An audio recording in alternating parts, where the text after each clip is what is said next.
இந்த ஒரு சிந்தனை கண்டிப்பாக எல்லார் வாழ்க்கையிலையும் ஒரு முறையாவது உங்கள் மூலையில் உதிச்சிருக்கும். என்னன்னா, நல்லவங்க எல்லாருமே வந்து ரொம்பவே கஷ்டப்படுறாங்களே, கெட்டவங்க எல்லாருமே எல்லா கெட்டதையும் செஞ்சுட்டு சகல சௌபாகியத்தோட நல்லா தானே இருக்காங்க அப்படின்னு நீங்கள் யோசிச்சிருப்பீங்க.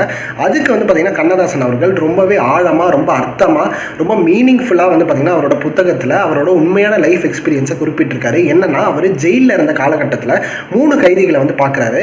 அந்த 3 கைதிகளுமே வந்து பார்த்தீங்கன்னா பாலியல் குற்றத்தில் கைதானவங்க. ஸோ அவங்க கைதானவங்களை பார்த்து பேசும்போது வந்து பார்த்தீங்கன்னா அவங்களுக்கு தூக்கிட போகிறாங்க அப்படின்றதும் அவருக்கு தெரிய வருது.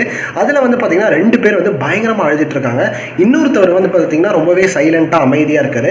இருக்கு ஒரு கியூரியாசிட்டி. உடனே போய் அந்த 3வது ஆள்கிட்ட போய் கேட்குறாரு, என்னப்பா நீ செஞ்ச தப்புக்கு அழுவலையா, என்னப்பா அவங்கெல்லாம் ஃபீல் பண்ணுறாங்க, உன்னை தூக்கில் போட போகிறாங்கன்னு கேட்டதுக்கு அவர் என்ன சொல்கிறாருன்னா, பண்ணாத தப்புக்கு நான் பிராய்ச்சித்தம் தேடுற மாதிரி நான் பண்ணவே இல்லை இந்த தப்பை, ஆனால் வந்து எனக்கு எதிராக எல்லா சாட்சியமும் இருக்குது அப்படின்னு சொன்னோன்னே இவர் ஷாக்காராரு. என்ன பண்ணலான்ற, அப்புறம் ஏன் வந்து நீங்கள் இருக்க ஏதாவது வாதாட வேண்டியதானே அப்படின்னு கேட்டதுக்கு, இல்லை ஐயா நான் ஏற்கனவே நிறைய பெண்களை தவறாக வந்து வழி நடத்தியிருக்கேன், நிறைய தவறான விஷயங்கள் பெண்கள்கிட்ட நான் பண்ணியிருக்கேன், அதுக்கெல்லாம் வந்து கடவுள் என்கிட்ட தண்டனையே கொடுக்கல, யார் நம்மளை என்ன பண்ணிட போறா அப்படின்னு சொல்லிட்டு நான் வந்து கடந்து போய்கிட்டே இருந்தேன். நிறைய தப்பை வந்து இன்னும் எக்ஸ்ட்ராவாக பண்ண ஆரம்பித்தேன். ஆனால் செய்யாத தப்புக்கு நான் வந்து இப்போ வந்து தண்டனை கோர்றதுனால வந்து பார்த்தீங்கன்னா நான் வந்து இது வந்து எனக்கு டிசர்விங் தான் அப்படின்னு நான் நினச்சிக்கிட்டேன். ஆனால் எனக்கு ஒரே ஒரு வருத்தம் என்னன்னா, பண்ண தப்புக்கு தண்டனை கிடச்சிருந்தா நான் கொஞ்சம் மனசு வந்து ஆறி இருக்கும் அப்படின்ற மாதிரி சொல்லிட்டு அவர் முடிச்சிடுறாரு.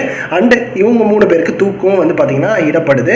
ஸோ கண்ணதாசன் அவர்கள் அழகாக வந்து இதுலேருந்து வந்து பார்த்தீங்கன்னா அரசன் அன்று கொள்வான் தெய்வம் நின்று கொள்ளும் அப்படின்றத வந்து அழகாக வந்து இந்த ஸ்டோரி மூலியமாக வந்து எடுத்து வச்சிருக்காருன்றதே நான் வந்து ஷேர் பண்ண விரும்பினேன். ஸோ இந்த மாதிரி நிறைய விஷயங்கள் உங்களுக்கு தெரிஞ்சுக்கணுன்னா கண்டிப்பாக நிறைய பேருக்கு எடுத்து போய் ஷேர் பண்ணுங்கள். நம்ம சேனலை கண்டிப்பாக ஃபாலோ பண்ணுங்கள். பாய்.